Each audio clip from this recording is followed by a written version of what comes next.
Assalamualaikum warahmatullahi wabarakatuh. Baiklah sahabat solusi Arisman, saya akan mencoba memberikan tutorial cara perbaikan lengkap dengan flowchartnya, dengan model pola pikirnya begini. Setiap kasus yang ada di sini ada beberapa, nanti akan dibuat semacam kartu link di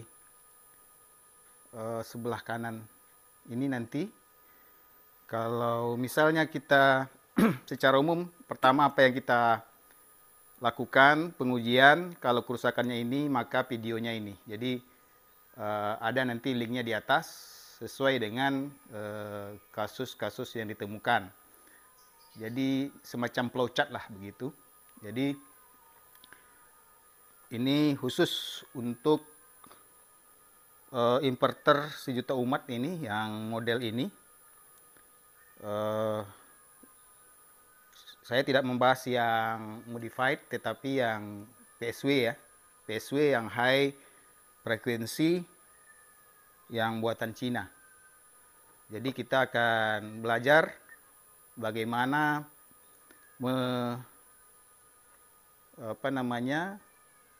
mengecek kerusakan apa yang terjadi di sini berdasarkan diagram. Jadi kita pelajari diagramnya dulu. Secara umum bagaimana dia bekerja akan kita jelaskan. Nanti apa kerusakannya akan ada link video lanjutan yang langsung saya tampilkan di istilahnya kartu ya, ada kartu di atas. Apakah MOSFET, apakah SPWM dan lain-lain, itu semua akan dijelaskan. Oke, kita pahami dulu diagram inverter yang model ini. Oke guys, kita lanjut pelajari yang mendasar dulu. Oke guys, yang pertama kita lihat bagaimana cara membukanya ya. Membukanya, ini ada baut kecil-kecil, dibuka semua.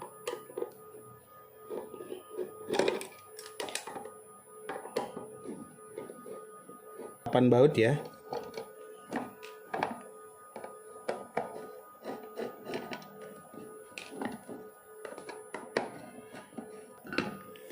Nah, untuk membuka MOSFET yang nempel di sini, itu kita harus buka baut yang di samping ya. Buka baut di samping.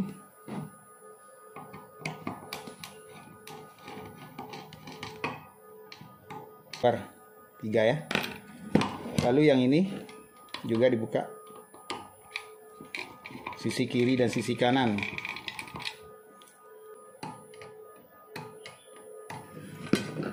Dilonggarkan saja ya.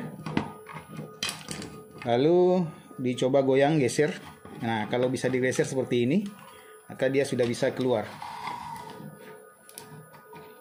Casingnya bisa keluar ya. Oke, sudah keluar. Jadi bentuknya seperti ini. Oke, ini tampak keseluruhan. Akan kita tandai bagian-bagiannya dan bagaimana dia bekerja satu sama lain. Kita gambar dulu bloknya ya. Oke, kita lihat di komputer. Oke guys, sudah saya foto. Kita pahami dulu ya konsepnya. Yang pertama itu DC-nya itu, ini yang inverter 12 volt inputnya ya. Ini negatif, ini positif. Yang pertama, yang positif ini masuk ke sini, ke fuse. Ada fuse ya. Lalu di filter DC-nya sedikit oleh kapasitor yang elko ya, elektrolit. Kapasitor yang ini ada 3. Lalu di break break itu artinya kayak ada jembatan gitu ke gulungan trafo step up DC ini yang inti ferit ya. Berarti dia frekuensi tinggi dia nge-switch dengan frekuensi tinggi itu sampai 50 kHz ya.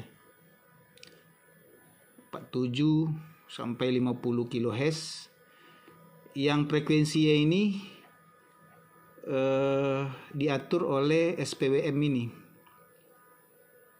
Nah, karena PWM tidak mengenal amplitudo yang berubah, artinya tetap, maka frekuensi yang dimanipulasi oleh SPWM semakin tinggi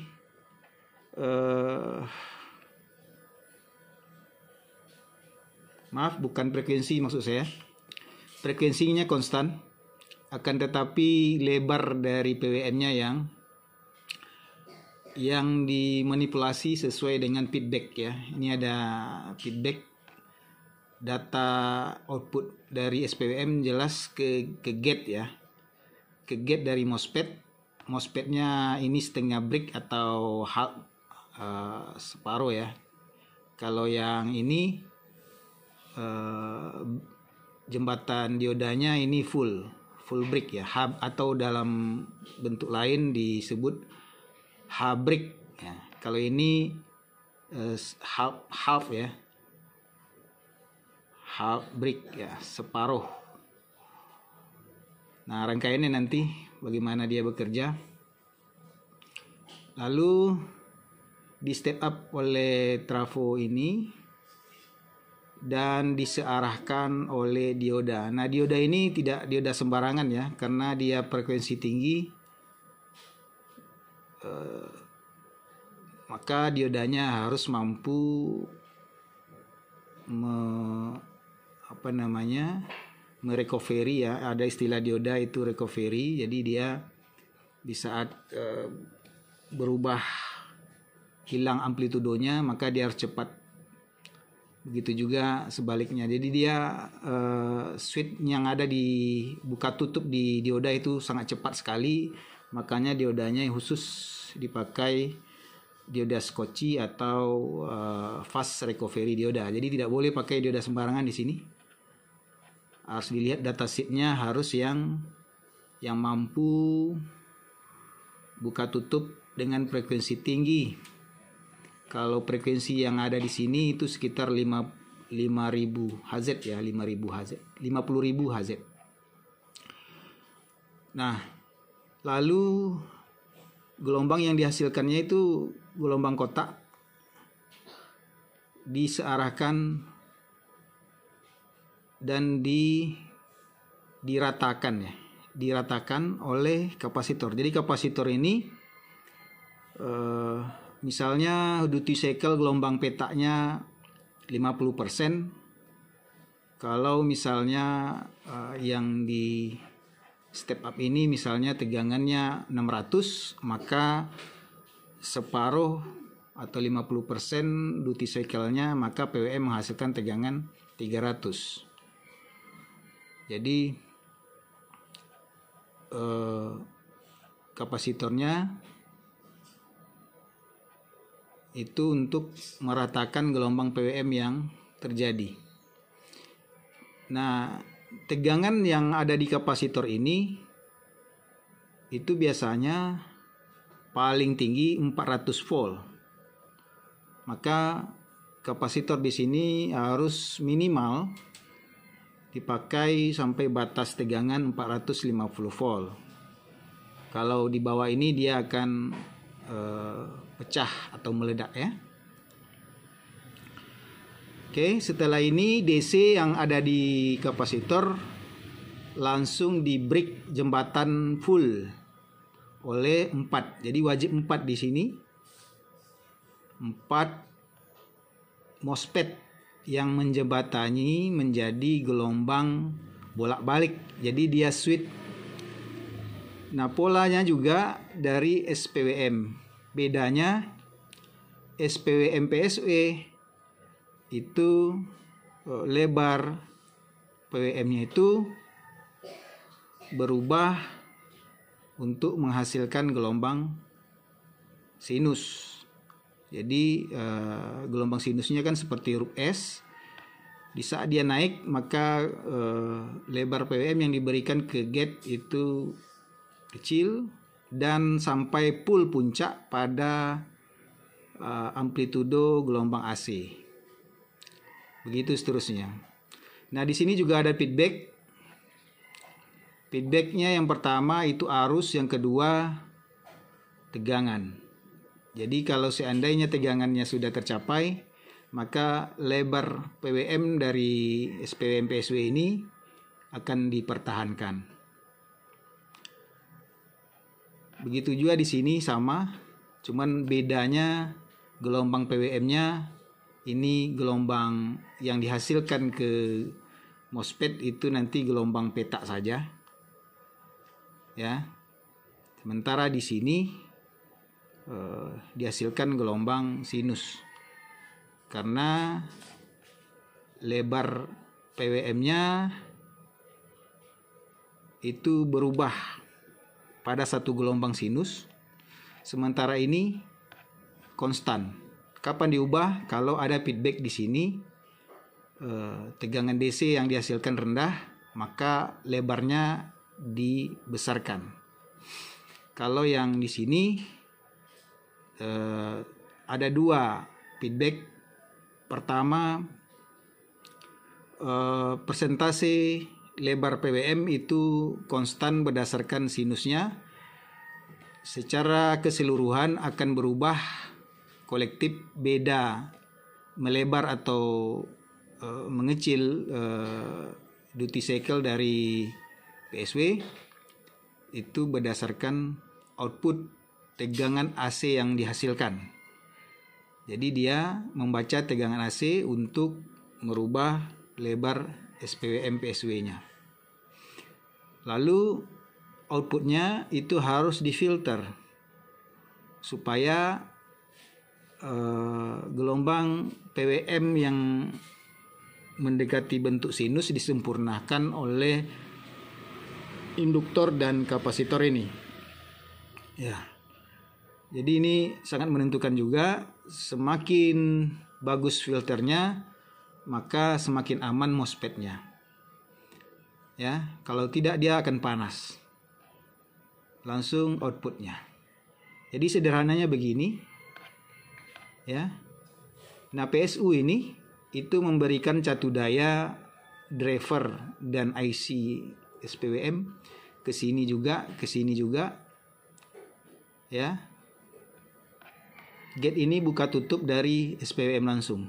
Jadi MOSFET ini tidak ada dikenakan arus PSU dari langsung ke sini, tidak ada, tapi diberikan ke SPWM dulu. SPWM nanti di dalamnya bisa jadi ada IC driver atau pakai transistor totem namanya untuk nge-switch MOSFET DC yang tegangan baterai ke DC 350 volt yang di sini. Nah, kembali ke sini.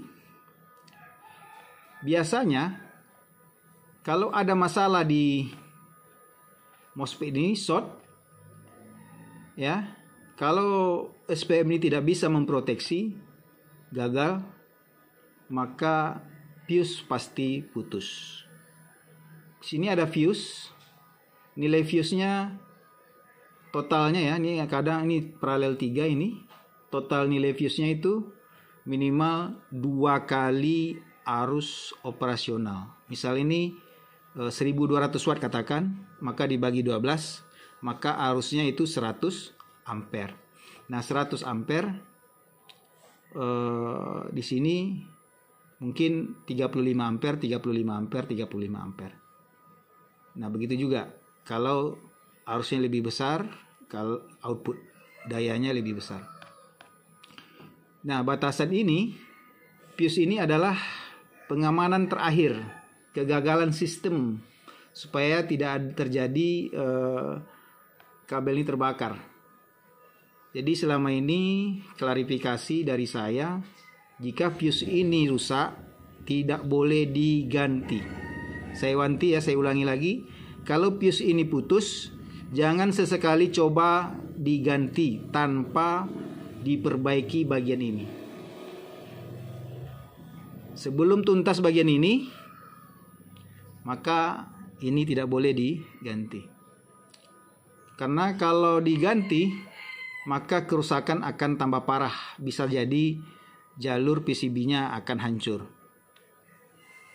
Atau kabelnya yang akan membara atau bagaimana. Jadi untuk sesi kerusakan di sini itu nanti akan ada link video tersendiri bagaimana pengujiannya, bagaimana cara pemasangan, suku cadangnya kalau seandainya tidak ada nomor seri pabrik, tidak ada masalah. Nah, ini akan ada video tersendiri membahas ini. Silakan cek link di atas. Di atas video ini nanti akan saya bikin kartu video baru bagaimana mengatasi di bagian ini. Ini komplit. Kalau nggak ada nomor, bagaimana cara menentukan nomornya, metodenya bagaimana untuk mencari ganti atau menaikkan kemampuannya juga akan dibahas lengkap. Nah, ini terkait dengan SPWM. Kerusakan ini bisa merembet ke sini. Itu juga akan dibahas kalau seandainya ada inverter yang rusak dengan kasus yang seperti SPWM-nya rusak, nanti akan dibuat video tersendiri di atas. Jadi setiap saya menjelaskan misalnya di bagian MOSFET ini, maka video kartu link di atas video saya ini akan tampil. Kalau belum tampil berarti videonya belum dibuat. Oke guys, begitu juga kerusakan di dioda ini, kapasitor. Nah, ini hanya cukup biasanya dengan kasat mata. Biasanya kalau rusak kapasitor itu kan elko itu ada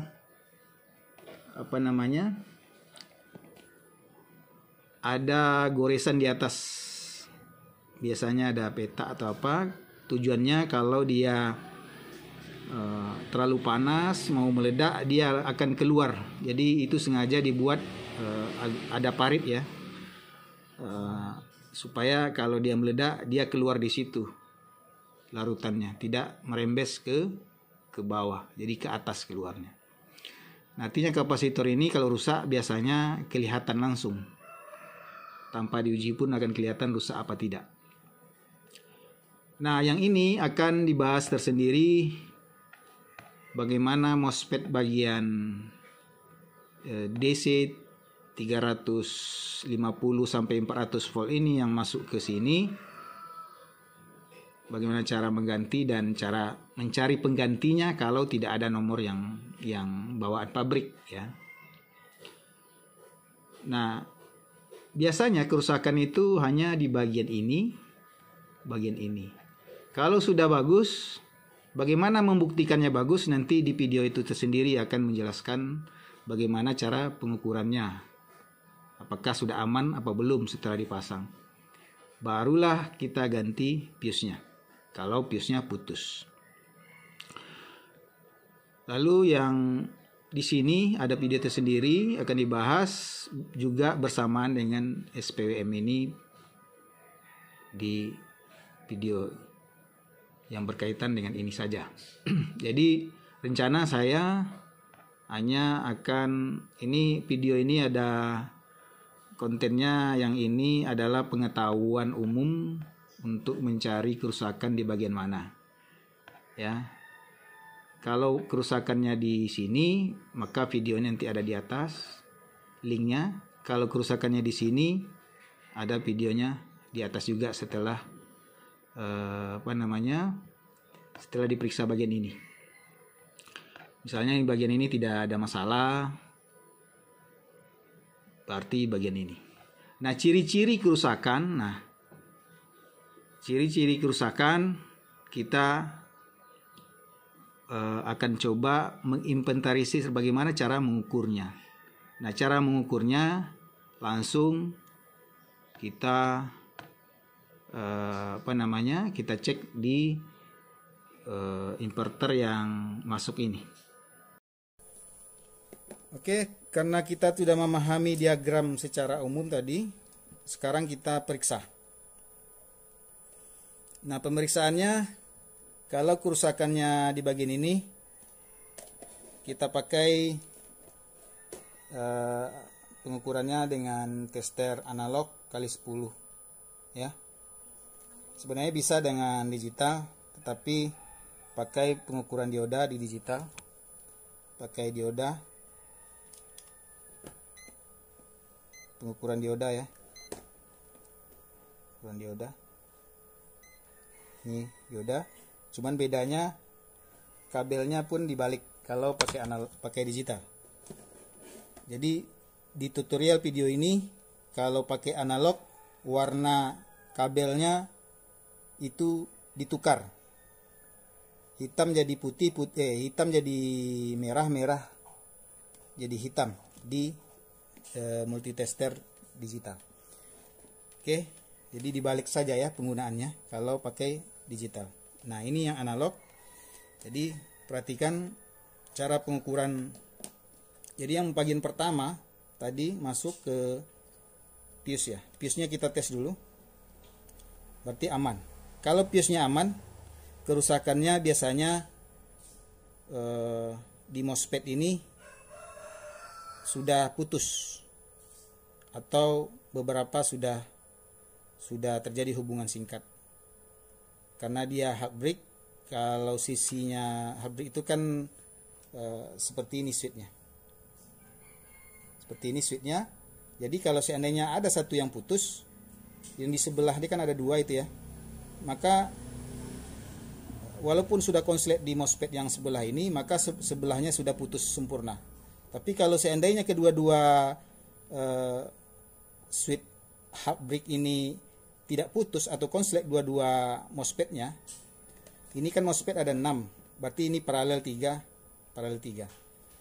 Kalau putus misalnya 1, maka fuse tidak akan putus lagi karena tidak terjadi hubungan. Jadi kalau misalnya masih short di dalam MOSFET itu dua-duanya, otomatis fuse-nya hangus, putus. Nah, kita coba melihat ini MOSFET yang bagian tengah. Kalau transistor kan kolektor ya. Kalau di MOSFET itu kolektor itu lambangnya D, drain. Sementara yang emitor itu lambangnya S. Sementara basis itu lambangnya gate. Jadi susunannya GDS ya. Jadi pengukurannya, yang D taruh ke hitam, S taruh ke S. Jadi dia tidak boleh bocor. Oke, tidak bocor ya. Berarti ini aman. Yang kedua ini aman. Yang ketiga bocor sedikit. Yang keempat bocor banyak. Ini bocor sedikit, Jadi harus dibongkar habis semuanya. Pastikan semuanya oke, baru dipasang kembali, lalu diperiksa bagian sambungannya ke SPWM driver. Kalau seandainya tidak bisa, sudah diganti MOSFET-nya tapi belum juga baik, berarti totem. Di sini kayaknya pakai totem atau driver ya. Ini drivernya, driver MOSFET-nya. Ini SPWM-nya. Oke, nanti link videonya di atas untuk mengatasi persoalan ini, bagaimana pengukuran, bagaimana pilihan penggantian dan segala macam, itu ada di video selanjutnya. Lalu apakah di bagian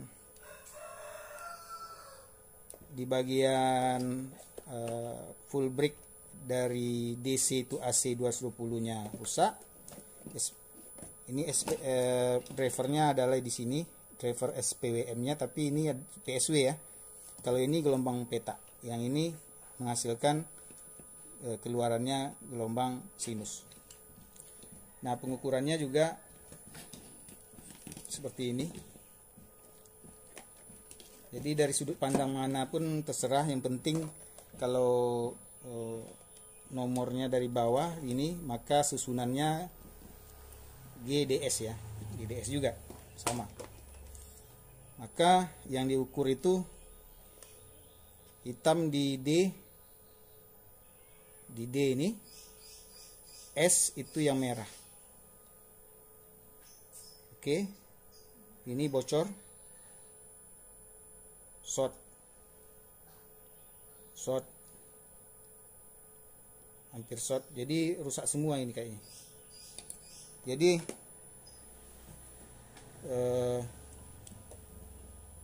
MOSFET yang di sini ada sebagian yang rusak, di sini rusak juga. Nah, videonya juga nanti akan dibahas khusus untuk yang ini. Kalau ada ada video satu lagi, itu bagaimana cara menggantinya, bagaimana cara mengetahui spesifikasinya. Dan kalau di tingkat lanjut, kalau sudah diperbaiki semua, tetahunya ada masalah lagi, itu pasti di SPWM. Nah, SPWM ini ada feedback juga ya, tegangannya akan tercapai, maka lebar duty cycle PWM yang dari sini akan menyesuaikan, ada feedbacknya. Itu nanti ada video lagi tersendiri. Jadi video kita setelah ini ada 2. Linknya di saat saya bicara persoalan ini, maka linknya tersendiri. Kalau bicara di bagian ini, ada lagi videonya di link sebelumnya. Oke, jangan lupa like dan subscribe. Kita ikuti alurnya, troubleshootingnya, supaya apa yang kita kerjakan terstruktur ya, terstruktur. Terima kasih.